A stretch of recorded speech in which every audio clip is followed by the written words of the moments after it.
Judo ரத்னம் என்ன சொல்லியிருக்காருன்னா, ஒரு படத்தில் டி ராஜேந்தர் என்ன பண்ணுவார்னா, அந்த காலகட்டத்தில் எல்லாமே நம்மளே பண்ணணும்னு பார்ப்பார். அது நம்ம ஏற்கனவே சொல்லியிருக்கோம். கதை, திரைக்கதை, வசனம், டைரக்ஷன், பாடல்கள் அந்த ட்ரெண்டை வந்து உலக சினிமாலேயே கொண்டு வந்தவர் டிஆர் தான். இப்போ நீங்கள் ஹாலிவுட் படம்னா ஒன்லி டைரக்ஷன் தான் இருக்கும். அப்போ என்ன பண்ணுவாங்கன்னா, ஸ்டோரியில் வந்து டைரக்டரோட பேர் சேர்ப்பாங்க. இவருக்கு ஏன்னா நம்ம வந்து ஒரு ஆஸ்கார் விருதெல்லாம் தரக்கூடாது? இல்லை, அதுதான் சொல்கிறேன் நான்.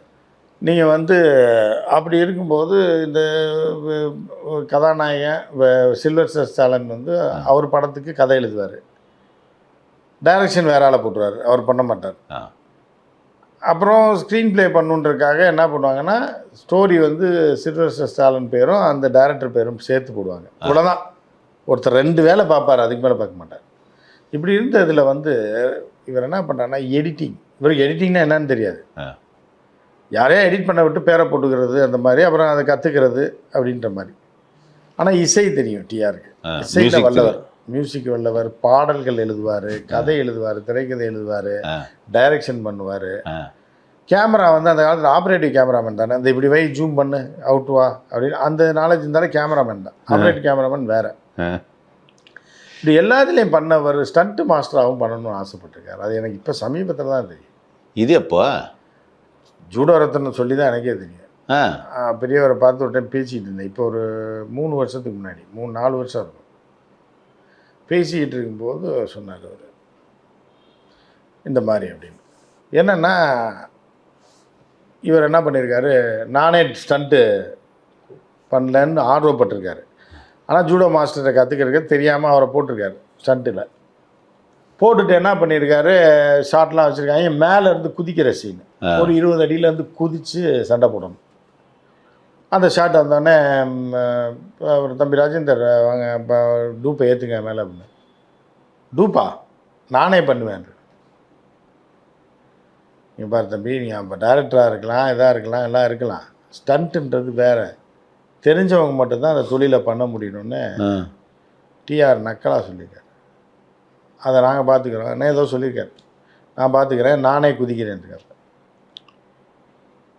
நானே குதித்து பண்ணுறேன் அப்படின்னு.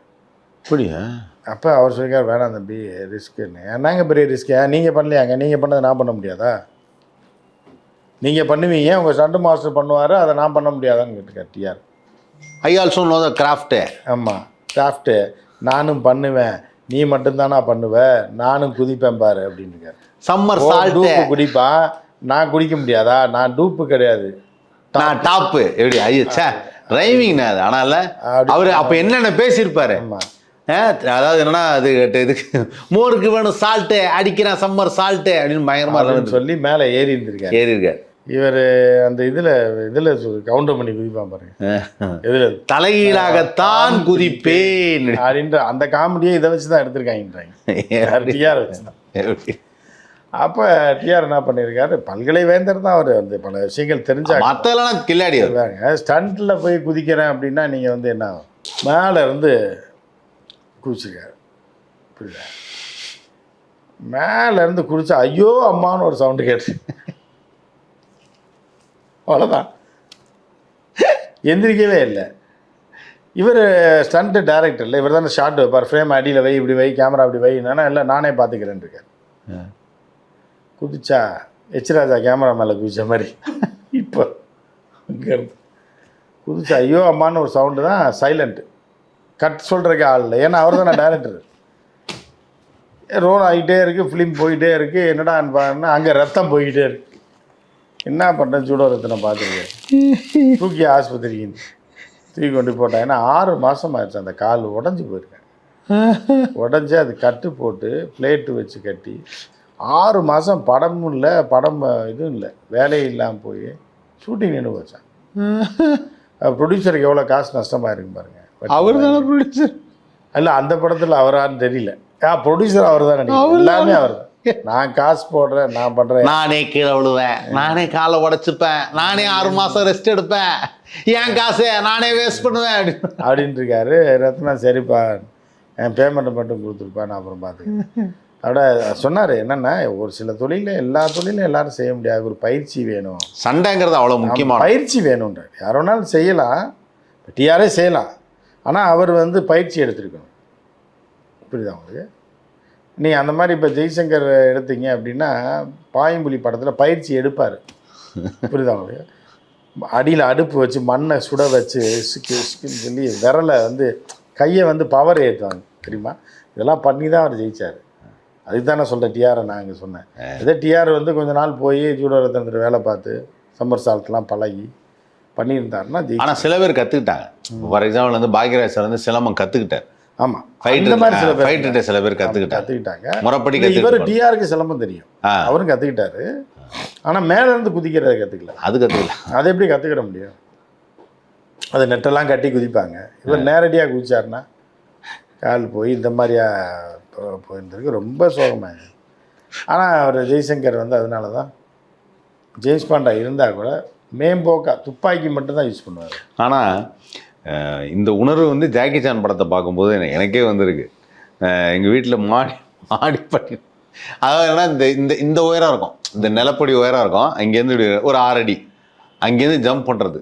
ஜாக்கி சான் படத்தில் இருந்து ஜம்ப் பண்ணிவிட்டு வரல, அதேமாதிரி ஜம்ப் இந்த இடத்துல ஸ்ட்ரெயின் ஆயிடுச்சு கால். அப்போ யோசிச்சு பார்த்தேன், ஒரு உயரத்துலேருந்து குதிக்கிறது ரொம்ப கஷ்டம்தான். அதை டி ராஜேந்தர் வந்து தைரியமாக பண்ணியிருக்காரு. தைரியம் என்ன இருக்கு அவர் அந்த கிராஃப்ட்லேயும் அவர் வல்லுநர்னு காமிச்சிருக்காரு. ஆனால் வெளியே காமிக்க முடியலையே, அது வீடியோ போட்டால் கேவலமாக போகும். ஸோ அந்த மாதிரி பண்ணியிருக்காரு. இந்த மாதிரி அதே அம்மா அந்த சத்தம் வந்து இன்னைக்கு வரைக்கும் என் காதில் கேட்டுக்கிட்டு இருக்குன்ற மாதிரி சொன்னாங்க சில கூட அந்த ஸ்டண்ட் மாஸ்டர். டிஆரோட அந்த சத்தம் வந்து பயங்கரமாக இருக்கு. ஏன்னா உணர்ச்சி வசப்படுறது தான், நம்ம செய்ய முடியுன்ற தன்னம்பிக்கை தான். டிஆருக்கெலாம் ஓவர் தன்னம்பிக்கை. அதனால தான் அவர் நன்மையும் அவரோட ப்ளஸ்ஸாக அதுதான், மைனஸாக அதுதான்ற மாதிரி. ஆனால் ஒரு கற்பனையாக இருக்கக்கூடிய ஒரு விஷயம், அதாவது நிஜ வாழ்க்கையில் அப்படி ஒரு ஸ்டண்ட்டு வந்து நான் சொல்கிறது ப்ரூஸ்லி காலத்துலேருந்தே சொல்கிறேன். அதாவது போட்டியில் கிக் பாக்ஸிங், கராத்தே இதெல்லாம் இருக்கும், ஒரு கூடாரத்துக்குள்ளே நடக்கும். அதெல்லாம் ரியல் லைஃப்பில் இங்கேருந்து வீட்டை விட்டு வெளில போனோன்னே டமால் அடிச்சுக்கிறது, பெஞ்சை தூக்குறது இதெல்லாம் வந்து கிடையாது. ஆனால் அதை தமிழ் சினிமாவில் வச்சு அதுக்காக ஸ்டண்ட்டு பயிற்சியாளர் வந்து உண்மையிலேயே அவங்களுக்கெல்லாம் பெரிய நன்றி சொல்லணும். அதை ஜனரஞ்சகமான படத்தில் கொண்டு வந்து பண்ணுறதுன்னு ஒன்று இருக்குல்ல, அதுக்கு பெரிய நன்றி தான் ஸ்டண்ட் கலைஞர் எல்லாருக்கும். உண்மையிலேயே அது சிறப்பான விஷயம். அதில் டி ராஜேந்தர் மிகச்சிறப்பான விஷயம் அது இருக்காரு. அதனால தான் வந்து ஜெய்சங்கர் அவர்கள் சிறப்பாக இருந்தாருன்றது. ஆமாண்ணா, அந்த பாயம்புலியில் இது பண்ணார்ல, ஆமாம், அது எப்படி அந்த காலத்தில் அந்த படம் மட்டும் எப்படி ரசிக்கப்படுதுன்னு சொல்லி ரசிக்கப்படலை. அதெல்லாம் வந்து ரொம்ப கழுவி ஊற்றுனாங்க. அதில் அவங்க குங்ஃபு பயிற்சி பட்டவர் ஜெட்லி, இப்போ இவங்க பிராண்டன் லீ, அப்புறம் இது வேறு நம்ம ஜாக்கி சான்லாம் பண்ணுறதை பார்த்துட்டு இவர் திடீர்னு வீட்டில் தூங்கிட்டு இருந்தவரை கூப்பிட்டு வந்து மண்ணை வறுக்க விட்டா அப்படி இருக்கும். இது என்னமோ மண்ணில் நம்ம ஊரில் கடலை தான் வறுப்பாங்க, அதில் கொஞ்சம் கடலையாவது இருந்திருக்கலாம், கடலை வறுபட்டு சாப்பிட்டு இருந்திருக்கலாம். மண்ணில் இந்த பக்கம் ரஜினிகாந்த் அவர் ஏதாவது ஸ்டைலில் மண்ணில் கை இந்த தீப்பொறி ஆர்வம் மாதிரி ஆயிடுச்சு. ஏய் அண்ணனை உரசனாவே தீ வரும்டா அப்படின்னு. அவர் தென்னகத்து ஜேம்ஸ் பாண்டா, அவர் விரல் எப்படின்னு தெரியுமா, மண்ணில் சூடா மண்ணில் கை விடுவார்றான். தம்பி ஏன்பா இந்த மாதிரிலாம் பாடப்படுத்துனீங்க? அது பாயம்புலியில் வந்து ரொம்ப இதாகிடுச்சு. அதோட அப்புறம் அவர் நடிக்கிறது இல்லை, அப்புறம் வில்லனா போட்டாங்க. ஆமாம், அதுக்கப்புறம் கேரக்டர் ஆர்டிஸ்ட் ஆனார். அதுக்கப்புறம் அப்படியே ஏவிஎம் தான் வில்லன் ஆக்கி விட்டார். அப்படியா? முட்டைக்காலையில் வில்லன் ஆக்கி விட்டார். அதுக்கப்புறம் பாயம்புலியிலேருந்து அப்படியே தொடர் வில்லனாக போய் கடைசியில் ஒரு நல்ல மனிதன் வந்து வில்லன் ஆகி ஜேம்ஸ் பாண்டா இருந்தவரை கொண்டு வந்து இதாக போட்டு விட்டேன். James bond negative character. ஆமாம், அப்படின்ற மாதிரி போய் ஒண்டர்ஃபுல். நிச்சயம் அவருடைய வாழ்க்கை, அவரை பற்றி அவர் படங்களை பற்றி பேசினா நல்லா இன்ட்ரெஸ்டிங்காக இருக்கும். அருமையான படங்கள் நிறையா பண்ணியிருக்காரு. அதான் சொன்னேன், ஏகப்பட்ட படங்கள் வந்து போக மாட்டாங்க அந்த படத்துக்கு. ஏன்னா பேய் படமாக பயங்கரமாக இருக்கும். ஜேம்ஸ் பாண்டா இதுன்னு வாங்க. ரெண்டாவது வந்து அறகுறை டான்ஸ் நிறையா இருக்கும். ஆனால் ஜேம்ஸ் பாண்ட்னு வச்சாலே இருக்கத்தானே செய்யும். அது வேறு இருக்கனால பெண்கள் கொஞ்சம் அந்த காலத்திய பெண்கள் வந்து கொஞ்சம் சங்கோச்சப்படுவாங்க.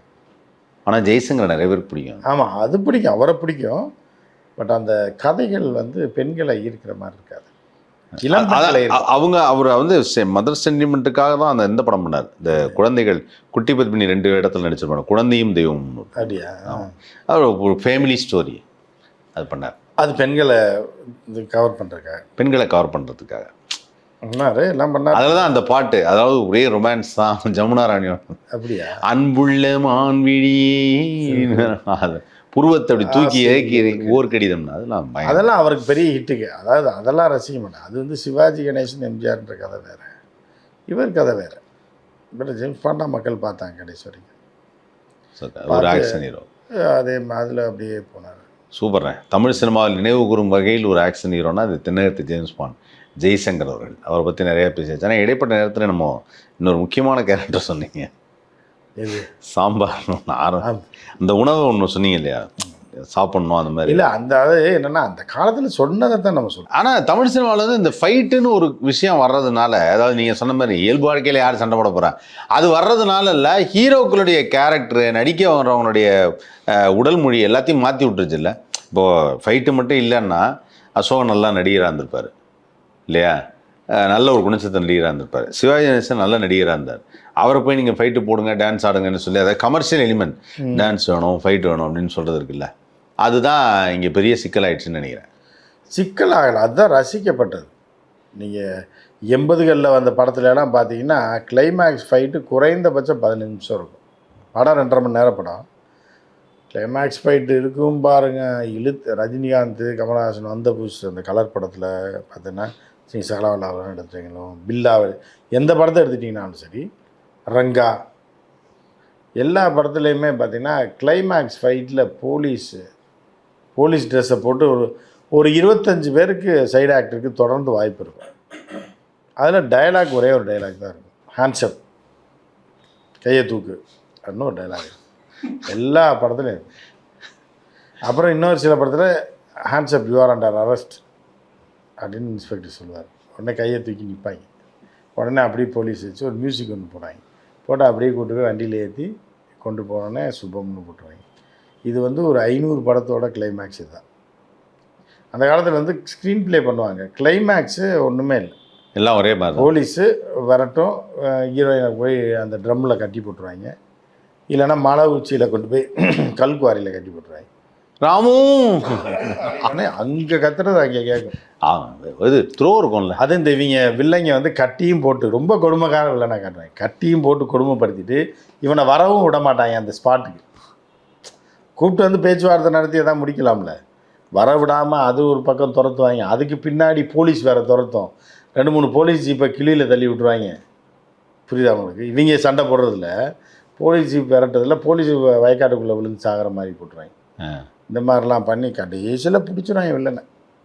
கிளைமேக்ஸில் பிடிச்சி எவ்வளோ லென்த்து வேணும்னு கேட்டுறாப்புல எடிட்டர். 15 நிமிஷம் வச்சுருவா வச்சுருங்கன்னா போட்டு மியூசிக் அது ஒரு பக்கம் காது கிளியும் அப்படியே. கிளைமேக்ஸ் வண்டி போகும், பைக்கு அதுக்கப்புறம் வந்து பைக்கில் சேஸ் பண்ணுறது, இந்த எஸ்டி புல்லட் பைக். அதில் வந்து பார்த்திங்கன்னா பறக்க விடுவாங்க ஃபைட்டரை. ஒரு இதில் ஏற்றி எல்லாம் பறந்து சாக்கடையில் விழுவான், இதில் போய் விழுவான், ஏரிக்குள்ளே விழுவான். அதுக்கப்புறம் ரொம்ப நாள் அந்த குதிரைகளை கொடுமைப்படுத்திட்டு இருந்தாங்க.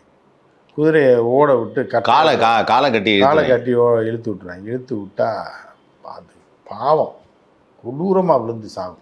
தலைதான் அந்த மாதிரி ஃபைட்டு தானே உமர் முக்தார் படத்தில் ஒரு காட்சி அமைப்பே பயங்கரமாக இருக்கும்னுவாங்க. அதாவது என்னென்னா, அடுத்த நாள் பார்த்தா அந்த வலை ஒன்று நடுவில் வச்சிடும், அது அந்த குதிரை அடி மாட்டிக்கிட்டு அப்படியே தொங்கும், அப்படி எடுத்துருப்பாங்க. அது அந்த வேகமாக வரும்போது நடுவில் ஒரு வலை, ஒரு நெட்டு ஒன்று போட்டுருவாங்க, அதில் எல்லாம் மாட்டிக்கணும். அதுதான் ஞாபகத்தில் வந்தது. அப்போ அந்த குதிரை ஃபைட்டுக்கு பயங்கர ஃபேமஸ் அந்த படம். அதனால தான் இப்போ இந்த இவங்கெல்லாம் எல்லாத்தையும் இது பண்ணாங்க. இதெல்லாம் இப்போ சிஜிஸ்.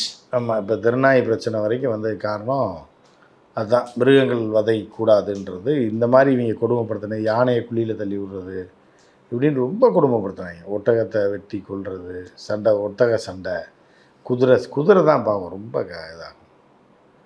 அந்த மாதிரிலாம் ரொம்ப மிருகங்களை கொடுமைப்படுத்தினால தான் அந்த மிருகவதை சட்டமே சர்வதேச அளவில் வந்து எந்த படத்துலையும் பயன்படுத்தாதுன்ட்டாங்க. நீ கிராஃபிக்ஸில் பண்ணுங்க, இதில் பண்ணிக்க, இதில் லைவில் வராது அப்படின்ற மாதிரியா ஒரு படம். அதெல்லாம் பாவம் வாயில்லா ஜீவன். வாயில்லா ஜீவனை மட்டும் இல்லை, மனிதர்களையும் பயன்படுத்தாங்க. இந்த மாதிரி ஸ்டண்ட் நடிகர்களையும் பைக்கில் ஏற்றி பறக்க விட்டு அவன் பொழைச்சானா செத்தானான்ட்டு 5 பைசா தரமாட்டாங்க, 100 ரூபா தருவாங்க. காசும் தரமாட்டாங்க. செத்துட்டானா புதைக்கிறதுக்கு மட்டும் காசு தருவாங்க. நிறைய பேர் அதில் பாதிக்கப்படுறாங்களா இந்த ஃபைட்டுனால.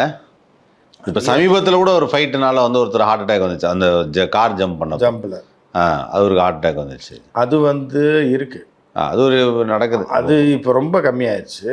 இப்போ என்ன அப்படின்னு பார்த்தீங்கன்னா, ஆனால் இப்போலாம் நிறைய சேஃப்டி யூஸ் பண்ணுறாங்க, ஆல் ஸ்டண்ட்டு இருக்கு. ஆனால் இப்போ வந்து அந்த மாதிரி அளவு கிடையாது.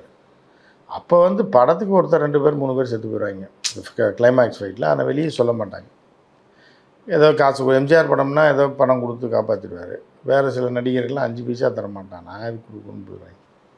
பெரிய ஏவிஎம் மாதிரி கம்பெனி, சத்யா மூவிஸ் மாதிரி கம்பெனினா ஏதாவது செய்வாங்க. அப்படி ஏதாவது இறந்துட்டா ஷூட்டிங்கில் சின்ன சின்ன ப்ரொடியூசர்னால் என்ன பண்ண முடியும் அப்படின்ற மாதிரி இருக்கும். ஆனால் கொடூரமாக இருக்கும் ஃபைட்லாம். அதாவது பைக்கில் வந்து பறக்க விட்டு கொண்டு போய் விழுந்தானா முதுகில் அடி பட்டுறது, கழுத்து எலும்பு உடஞ்சிரும். அதுக்கப்புறம் அவர் வாழ்ந்தா என்ன செத்தா என்ன, இடுப்பு எலும்பு உடஞ்சி போயிடும், கால் உடஞ்சி போயிடும். பல நடிகர்கள், கமல்னால் கால் உடஞ்சிருக்கு. ரஜினிகாந்த் மட்டும்தான் ஃபைட்டில் டைரெக்டாக போக மாட்டார். இப்போ கமல் எதுலேயோ குதிக்கிறேன்னு சொல்லி காலை உடைச்சிட்டார். அதுக்கப்புறம் டி ராஜேந்தர் கதை தெரியுமா உங்களுக்கு? அது அந்த இப்போ உங்கள்கிட்ட சொல்லியிருக்கேன்னு நினைக்கிறேன். அதாவது ஸ்டண்ட்டு மாஸ்டர் ஜூடோ ரத்னம்னு இருந்தார்ல, ஜூடோ ரத்னம் தான் அப்போ டாப் மாஸ்டர். எல்லா படத்துக்கும் அவர் ஜூடோ ரத்னம் தான். ஜூடோ கேகே ரத்னமாக இதை போடுவாங்க. போட்டோன்னே பயங்கர ஃபேமஸ். அவர் இப்போ தான் இறந்தார், பெரியவர் 90 வயசில் இறந்தார். அவர் தான் சினிமாவில் வந்து இப்போ இந்த மாஸ்டர் ஒருத்தர் இருக்கார், அதை ஒருத்தர் 200 வருஷம் வாழ வைப்பேன்னு சொல்லிட்டு இருக்காரு. ஒரு மாஸ்டர் இருக்காப்புல, ஜாகுவார் தங்கம். அவரெல்லாம் நீண்ட காலம் வயசு 70-75 வயசாச்சு, ஒன்றும் தெரியல பாருங்கள். இப்படி சில மாஸ்டர் வந்து அது ஒரு கடவுள் அருள் அப்படின்ற மாதிரி இவ்வளோ சண்டை இவ்வளோ ரிஸ்க் எடுத்துமே அவர்கள்லாம் நீண்ட காலம் வாழ்ந்துருக்காங்க. ரத்னம் அவர் ஜூடோ ரத்னம் மட்டும் இப்படிலாம் அதை வந்து நம்ம விரிவாகவே அது அதாவது என்னன்னா அது வேற ஒரு கேட்டகரியில் இருக்கும். அவருடைய படங்கள் பற்றி உங்கள் பார்வையை மீண்டும் ஒரு சந்திப்பில் நிறையா பேசும். காதல் மன்னன் அவர். ஆமாண்ணே, ஓகேண்ணே, நன்றிண்ணே, நன்றி. தேங்க்யூ.